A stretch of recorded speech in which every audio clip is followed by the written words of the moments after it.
बिस्मिल्लाहिर्रहमानिर्रहीम। तमाम देखने वाले स्टूडेंट्स को प्रोफेसर इकबाल हैदर भट्टी का सलाम। हम एक्सरसाइज 3.5 के आखिरी मराहल में हैं और इसके साथ ही हमारा चैप्टर नंबर 3 भी ख़त्म होने के करीब है। क्वेश्चन नंबर 5 में उसने दो चीज़ें हमसे मांगी हैं। एक तो ये हमें होमोजीनियस सिस्टम दिया गया है, तो कहता है कि लैम्डा की कौन सी वैल्यू यहाँ पे पुट की जाए कि हमें नॉन ट्रिवियल सोल्यूशन मिल जाए। एक तो हमने लैम्डा की वैल्यू निकालनी है, उसके बाद फिर जो लैम्डा की वैल्यू आएगी उसको यूज़ करते हुए हमने इस सिस्टम का सोल्यूशन निकालना है, यानी एक्स वाई और जेड की कीमतें निकालेंगे। तरीकाकार इसका क्वेश्चन नंबर 4 से मिलता जुलता ही है। सबसे पहले हम मैट्रिक्स ए लेंगे। ए मैट्रिक्स जो है वो मैट्रिक्स ऑफ कोएफिशिएंट्स होता है 1 1 1 2 1 माइनस लैम्डा 1 2 माइनस 2। सबसे पहले तो आप कोशिश किया करें कि ये जो लैम्डा है इसको हम लास्ट वाली रो में ले जाएं ताकि कैलकुलेशन के दौरान ये हमें डिस्टर्ब ना करे। यहाँ पे फिक्रा भी लिखेंगे क्योंकि सिस्टम होमोजीनियस है। The non trivial solution exist, non trivial solution exist if and only if rank of A is less than number of columns।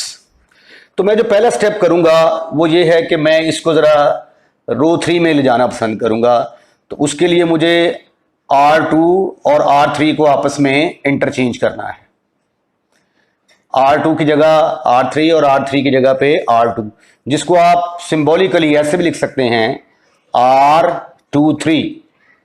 ठीक है जी, यानी आप दूसरी और तीसरी रो को इंटरचेंज कर रहे हैं।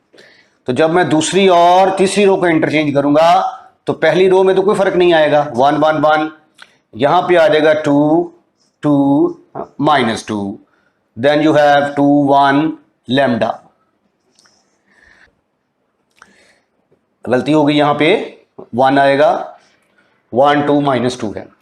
अब जहां पे 1 आ चुका है, ठीक है, अब मुझे इसके नीचे 0 0 बनाना है। 0 0 बनाने के लिए मुझे कौन से रो ऑपरेशन अप्लाई करने पड़ेंगे? पहला तो मैं रो ऑपरेशन जो अप्लाई करूंगा वो ये है कि R2 में से 2 टाइम ऑफ R1 करूंगा। ये यहां पे माइनस भी आएगा। अब जो है मैं क्या करना चाह रहा हूं, इसके नीचे 0 लाना चाह रहा हूं। उसके लिए मुझे R2 में से R1 माइनस करना पड़ेगा और R3 में से 2 टाइम ऑफ R1। अब पहली रो तो एज इट इज आएगी, नो चेंज एट ऑल। अब इसको माइनस से मल्टीप्लाई करके इसके अंदर ऐड करना है तो यहां पे 0 आ जाएगा। इसको माइनस से मल्टीप्लाई करके यहां पे ऐड करूंगा, यहां पे 1 आ जाएगा। इसको माइनस से मल्टीप्लाई करके इसमें ऐड करूंगा, -3 आएगा। और अब इसको -2 से मल्टीप्लाई करके इसमें ऐड करूंगा तो 0 आएगा। इसको -2 से मल्टीप्लाई करूंगा, -2 और 1 -1 आ गया। इसको -2 से मल्टीप्लाई करूंगा, ये माइनस लैम्डा -2 आ जाएगा। उसके बाद फिर मुझे यहां पे 1 चाहिए, 1 ऑलरेडी है। अब मुझे यहां पे 0 बनाना है और यहां पे 0 बनाना है। उसके लिए व्हाट आई शुड डू, मुझे क्या करना पड़ेगा, मुझे R1 में से R2 को माइनस करना पड़ेगा और R3 में R2 को ऐड करना पड़ेगा। आसान स्टेप्स हैं ये दोनों। 1 इसको माइनस से मल्टीप्लाई करके ऐड करेंगे, 0 आ जाएगा। इसको माइनस से मल्टीप्लाई करेंगे तो +3 और 1 4 हो जाएगा। इसके अंदर कोई चेंज नहीं आएगी, it will remain the same.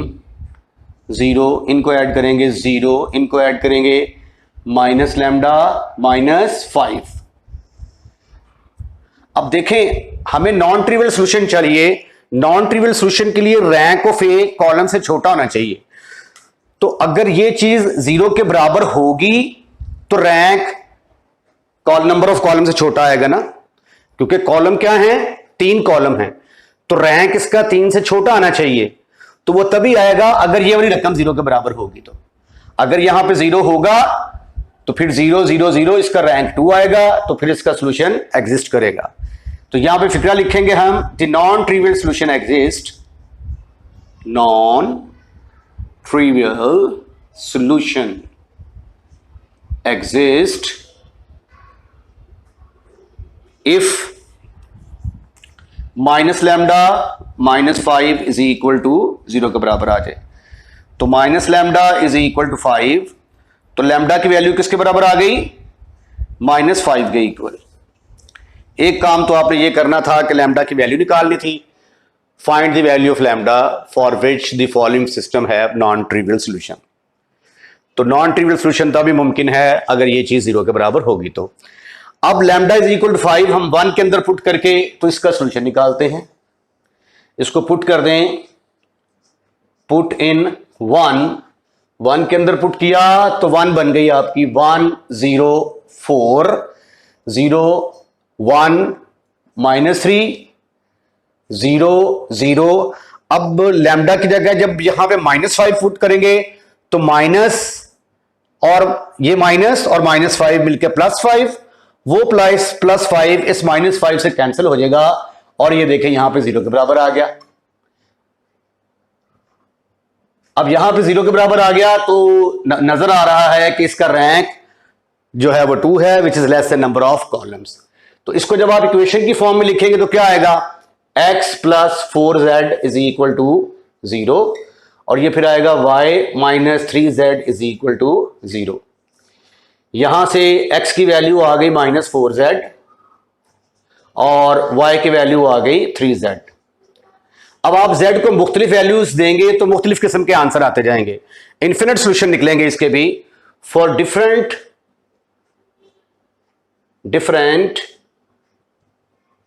Values of z we have different infinite solution।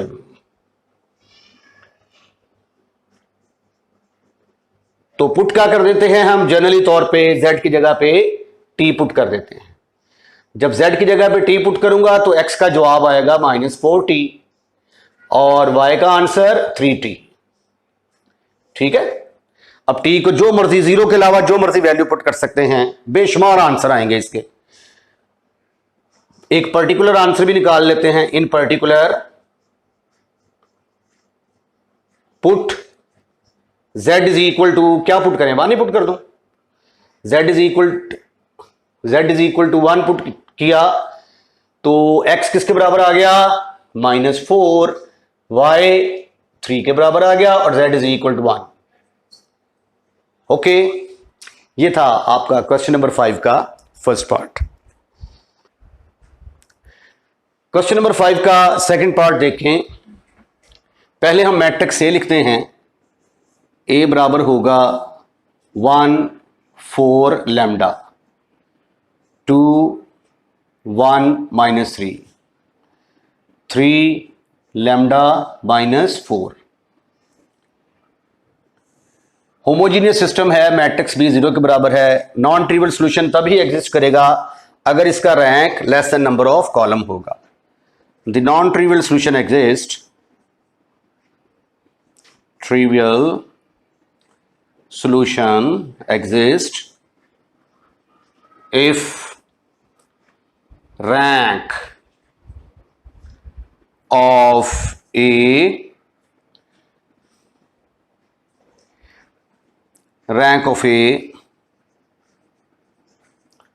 is less than number of columns।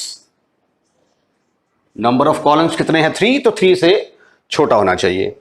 अब ये देखें यहां पे अब 2 लैम्डाज आ गए हैं तो इसलिए इसकी तरतीब को चेंज नहीं करेंगे, एज इट इज़ ही सॉल्व करने की कोशिश करते हैं। अब हमें पहली रो में पहले कॉलम में यहाँ पे 1 चाहिए, वो थैंक गॉड हमारे पास मौजूद है। अब इसके नीचे 0 0 लाने की कोशिश करते हैं। उसके लिए मुझे क्या स्टेप करना पड़ेगा? R2 में से 2 टाइम ऑफ R1 करना पड़ेगा और R3 में से 3 टाइम ऑफ R1 करना पड़ेगा। 1 4 लैम्डा, इसको -2 से मल्टीप्लाई करके ऐड करेंगे तो 0 आ जाएगा।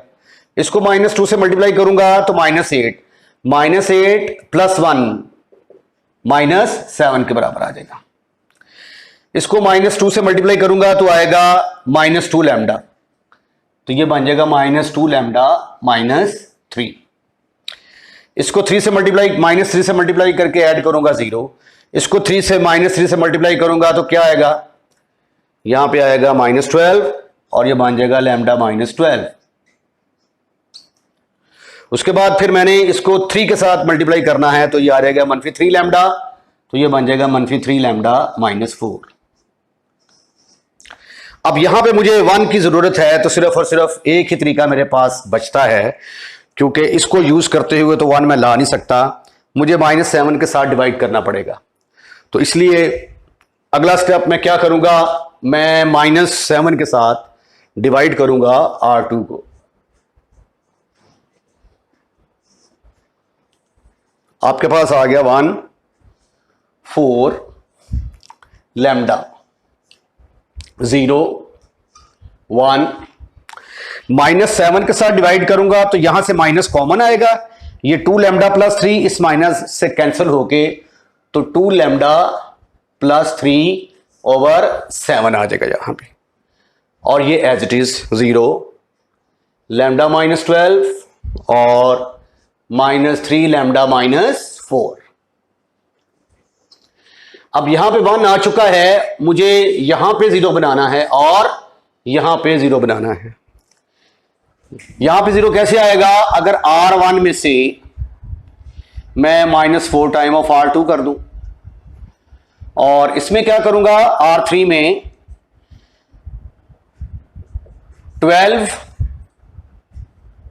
12 मनफी लैम्डा, अगर इसको मैं 12 मनफी लैम्डा से ज़रब दूंगा तो ये क्या बन जाएगा, 12 मनफी लैम्डा और ये लैम्डा -12, तो ये इसके साथ कैंसिल, ये इसके साथ कैंसिल, आंसर 0 आ जाएगा।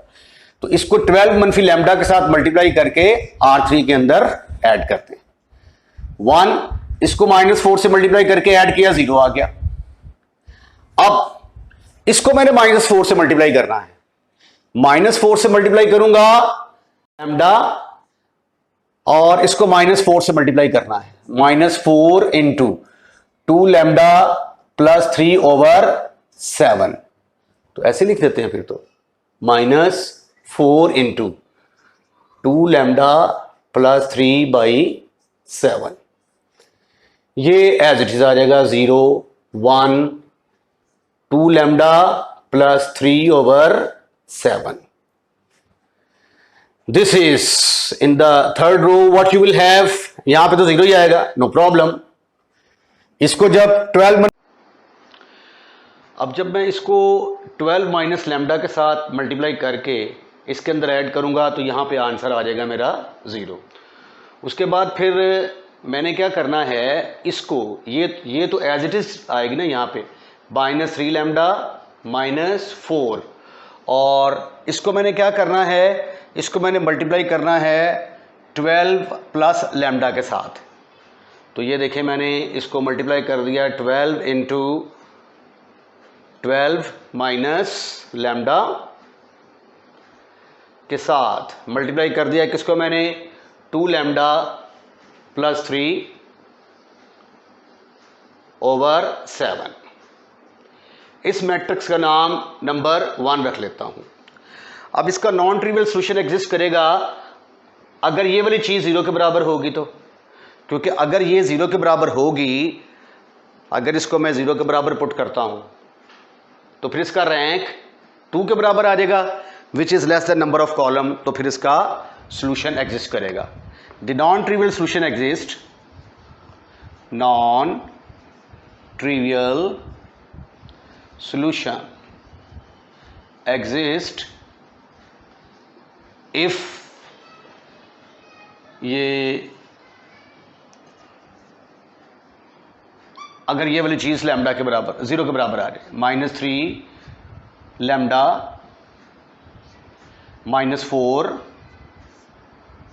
+ 12 माइनस लैम्डा × 2 लैम्डा + 3/7 = 0। अब इसको हम हल करके तो लैम्डा की वैल्यू निकालने की कोशिश करते हैं। डिनोमिनेटर में 7 है, 7 के साथ मल्टीप्लाई करते हैं, multiply by 7, you will get -21 lambda -28 into 12 minus lambda into 2 lambda plus 3,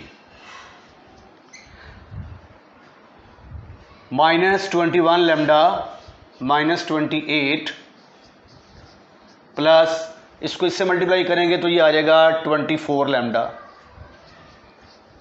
12 को 3 से मल्टीप्लाई करेंगे आंसर आएगा 36, मनफी लैम्डा को 2 लैम्डा से मल्टीप्लाई करेंगे 2 lambda square -3 lambda is equal to 0। अब यहां से मैंने लैम्डा की वैल्यू फाइंड आउट करनी है, तो लैम्डा की वैल्यू जो है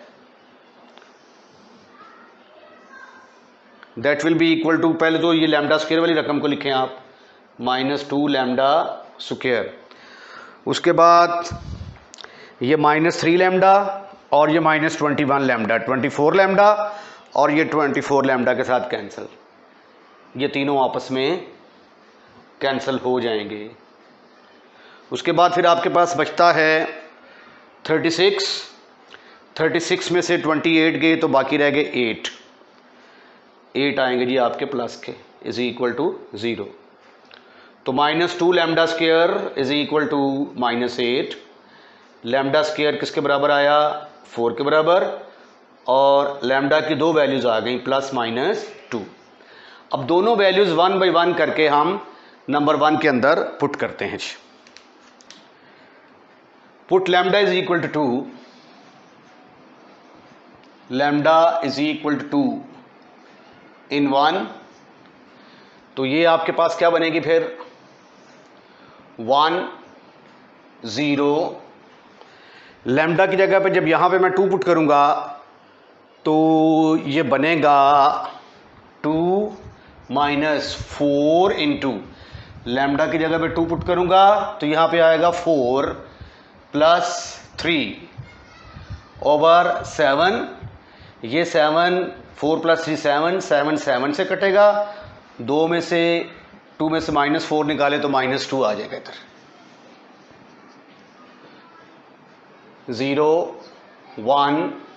अब यहाँ पे जब मैं लैम्डा की जगह पे 2 पुट करूँगा तो 2 2s are 4, 4 + 3 7, 7 over 7 is equal to 1, तो मेरा आंसर आएगा 1 0 0 0, लैम्डा इज इक्वल टू, जब 2 मैं इसके अंदर पुट करूँगा तो ये सारी की सारी 0 हो जाएगी। अब इसको मैं लिख सकता हूँ x -2z is equal to 0, और ये क्या आएगा y + z is equal to 0। अब इसके जो वेरिएबल्स हैं ये x1 की फॉर्म में हैं या z की फॉर्म में हैं, लेट ये x1 है और ये x3, x1 x2 x3 की फॉर्म में है जी। यहाँ पे फिर आ जाएगा y2 plus x2 plus x3 is equal to 0। इसको अब लिख सकते हैं आप x1 is equal to 2x3 और x2 is equal to -x3। For different value of x3 we have different infinite solution, for different value of x3 we have different infinite solution, different infinite solution।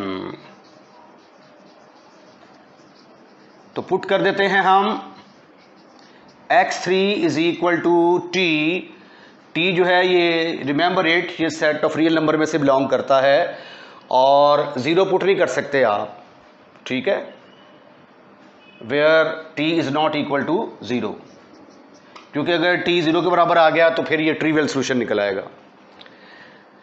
अब जब मैंने x3 का नाम t रख दिया तो x1 किसके बराबर आ गया, 2t के बराबर, और x2 माइनस t के बराबर आ गया। ये हमारा सोल्यूशन निकला है जी। अगर आप पर्टिकुलर वैल्यू चेक करना चाहें कोई, तो कोई भी वैल्यू पुट करके आप देख सकते हैं। अब हम अगला केस लेते हैं, अगर लैम्डा हमारा -2 के बराबर आ जाता है। Case number 2, if lambda is equal to -2, if lambda is equal to -2, put in 1 में पुट किया तो ये हमारा मैट्रिक्स अब किसके बराबर आता है, 1 0। अब यहां पे हम लैम्डा की जगह पे -2 पुट करने जा रहे हैं, तो -2 -4 इंटू ये -4 आ जाएगा प्लस 3/7। -2 -4 में से 3 निकाले, बाकी कितने रह गए, -1, तो ये प्लस आ जाएगा प्लस 4/7, तो -10, 10 में से 4 निकाल दिए, -10/7 आ जाएगा जी यहाँ पे, -10/7। उसके बाद फिर हमने लैम्डा इज इक्वल टू -2 जब यहाँ पे पुट करेंगे तो 2 - 2 -4, -4 + 3 -1, तो -1/7 आ जाएगा। 0 1 -1/7, 0 0 0। इसके अंदर -2 पुट करोगे तो आंसर 0 के बराबर आ जाएगा। इसी तरह फिर ये आ जाएगा x1 -10/7, x3 is equal to 0। फिर आएगा x2 -1/7, x3 is equal to 0। x1 किसके बराबर आ गया, 10/7 into x3, and x2 is equal to 1/7 x3. For different value of x3 we have different infinite solution. Put कर दें आप x3 की जगह पे, अब आप s पुट कर दें। s पुट किया तो x1 किसके बराबर आ गया, 10/7 टाइम ऑफ s, और x2 बराबर आ गया 1/7 time of s, where s belongs to set of real number, और ये 0 के बराबर नहीं होना चाहिए। अच्छा, एक चीज़ का ख्याल रखना है कि s की कोई भी वैल्यू आप पुट कर सकते हैं, लेकिन 0 पुट नहीं कर सकते, क्योंकि अगर हम 0 पुट करेंगे तो x3 0 के बराबर आ जाएगा, x1 भी 0 के बराबर, x2 भी 0 के बराबर। तो सिंपल ये लिखना कि where s belongs to r, this is absolutely wrong. s belongs to set of real number में से ना ऐसे आप लिख सकते हैं, सेट ऑफ रियल नंबर में से 0 माइनस कर दें, तो फिर आपका सोल्यूशन सही होगा। या फिर आप लिखें कि जिस तरह ये मैंने लिखा है t is not equal to 0, आप ऐसे ही लिखें s is not equal to 0। Last question of this exercise, find the value of lambda for which the following system does not possess a unique solution. अगर तो ये जो matrix हमारा a बनता है, वैसे तो जब हम सॉल्व करते हैं ना इक्वेशन को, ax is equal to b, तो x is equal to a inverse of b आ जाता है हमारे पास। तो a इनवर्स बराबर होता है adjoint of a over a determinant. ठीक है, जब a डिटर्मिनेंट 0 के बराबर आ जाता है तो फिर हम कहते हैं कि इसका सॉल्यूशन एग्जिस्ट नहीं करता। ठीक है, तो उसके बाद फिर कंसिस्टेंट सिस्टम अगर हो और इनकंसिस्टेंट हो, अगर कंसिस्टेंट हो तो फिर रैंक ऑफ ए और रैंक ऑफ ए भी आपस में बराबर आ जाते हैं, तो उस सूरत में जो है ना वो फिर सोल्यूशन जो है ना वो हमारा निकल आता है। अगर रैंक ऑफ ए और रैंक ऑफ ए भी बराबर ना हो तो सिस्टम इनकंसिस्टेंट हो जाता है, फिर हमारा सोल्यूशन नहीं निकलता। तो इसलिए यहाँ पे हम पता क्या करेंगे, यहाँ पे मैट्रिक्स ए बना के तो उसका डिटर्मिनेंट को 0 के बराबर पुट कर देंगे, तो वो लैम्डा के हमारे पास वैल्यू निकल आएगी। क्योंकि जब इसका डिटर्मिनेंट 0 के बराबर आ जाएगा तो इसका मतलब है कि फिर वहाँ पे सॉल्यूशन यूनिक नहीं हो सकता। यूनिक सॉल्यूशन तभी होगा अगर ए डिटर्मिनेंट जो है वो 0 के बराबर ना आए। तो आइए ज़रा देखें ज़रा क्वेश्चन को। पहले मैट्रिक्स ए लिखें, किसके बराबर होगा, 1 4 लैम्डा, 2 1 -2, 3 2 माइनस 2, ये हमारे पास आ गया ए। x जो है ये आप ऑलरेडी जानते हैं कि x1 x2 और x3 के बराबर होगा, और what is matrix B, that will be equal to 2 11 and 16। if a determinant is equal to 0, then system does not have a unique solution.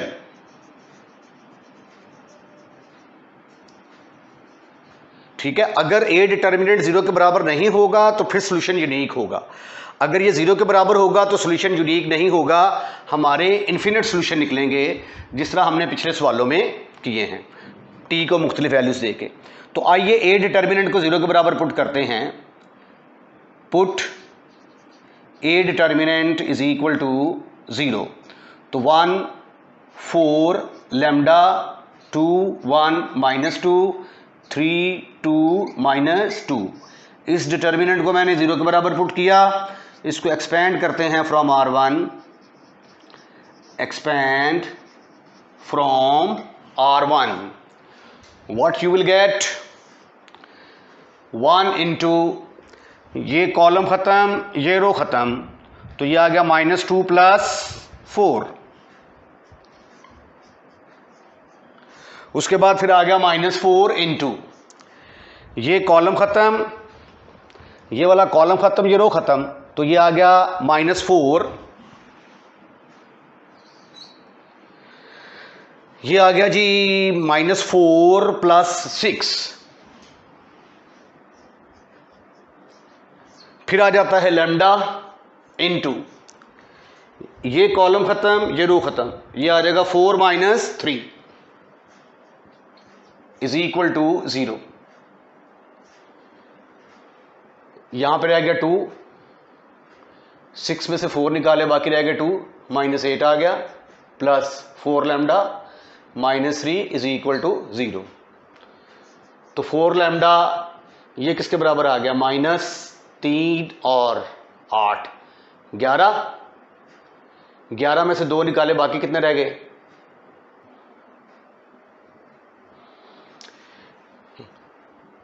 यहां तक तो ये आ गया 2, इसका आंसर आ गया 8, इसका आंसर सिर्फ और सिर्फ आएगा 4 में से 3 गया बाकी रह गया 1 लैम्डा आएगा इज इक्वल टू 0, तो ये आ गया -6 plus lambda is equal to 0, तो लैम्डा की वैल्यू किसके बराबर आ गई 6। अगर लैम्डा की वैल्यू 6 होगी तो इसका सोल्यूशन यूनिक नहीं होगा। अब हम इसका इस सिस्टम का जो है वो सॉल्यूशन निकालते हैं लैम्डा की वैल्यू 6 पुट करके। इसका नाम मैं रख देता हूं नंबर 1, और इसको हम पुट कर देते हैं पुट इन 1 के अंदर पुट करेंगे तो ये बनेगी x1 plus 4x2 plus lambda की जगह पे आ गया 6, x3 इज इक्वल टू 2, फिर आ गया 2x1 plus x2 minus 2x3 is equal to 11, 3x1 plus 2x2 minus 2x3 is equal to 16। अब इसका हम बनाते हैं augmented matrix. Take the augmented matrix. Augmented matrix आप लोग जानते हैं कि ए और बी मैट्रिक्स को इकट्ठा करके लिखते हैं, तो ये आ जाएगा A B will be equal to 1 4 6 2 1 -2 3 2 -2, और यहां पे ये मैट्रिक्स भी आ गया 2 11 एंड 16। इधर वाला जो है ये वाला मैट्रिक्स बी है। अब हम इसको रेड्यूस एचलॉन फॉर्म में कन्वर्ट करके इसका सॉल्यूशन निकालते हैं। We reduce it to reduce echelon form, reduce echelon form by applying row operations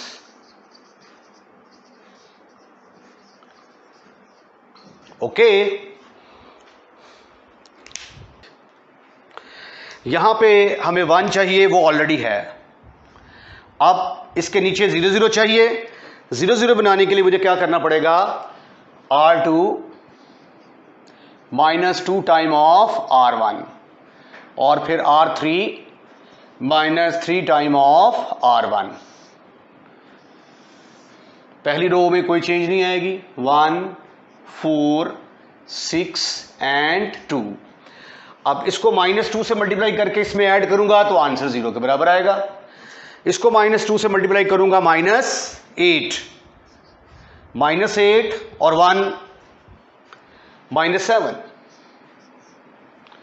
फिर इसको मैं -2 से मल्टीप्लाई करूंगा तो -12 और ये -2 -14। फिर इसको -2 से मल्टीप्लाई करूंगा तो -4 और 11 +7। उसके बाद फिर बारी आती है इसकी, यहां पे 0 लेके आना है।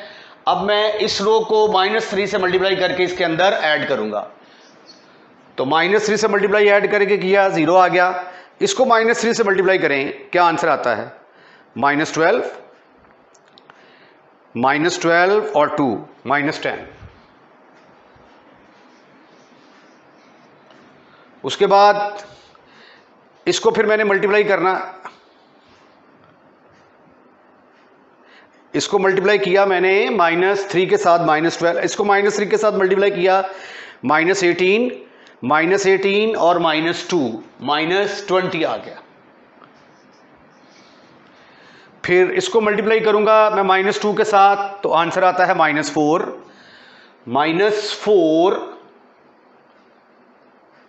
डिवाइडेड बाई -4 में से 16 के बाकी रह गए +12।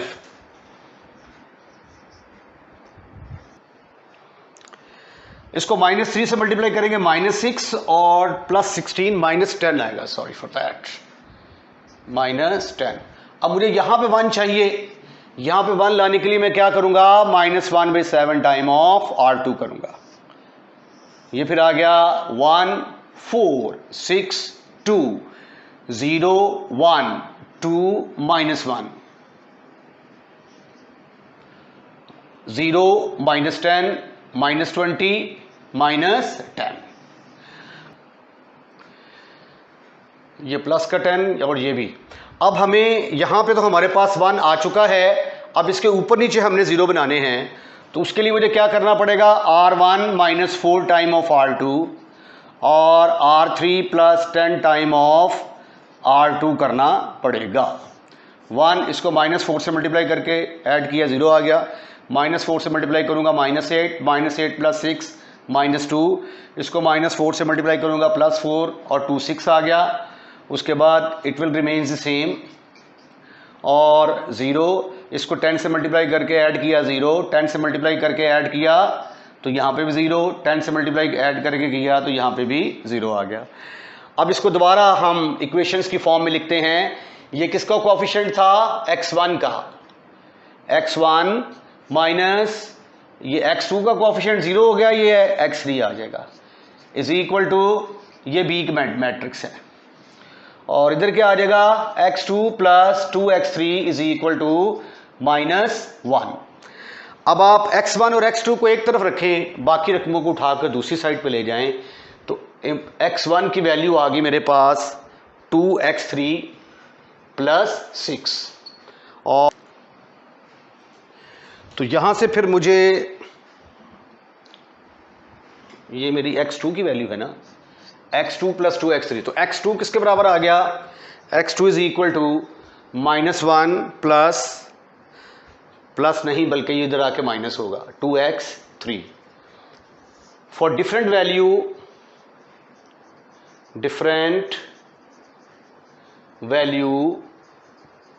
Of x3 we have different infinite solution,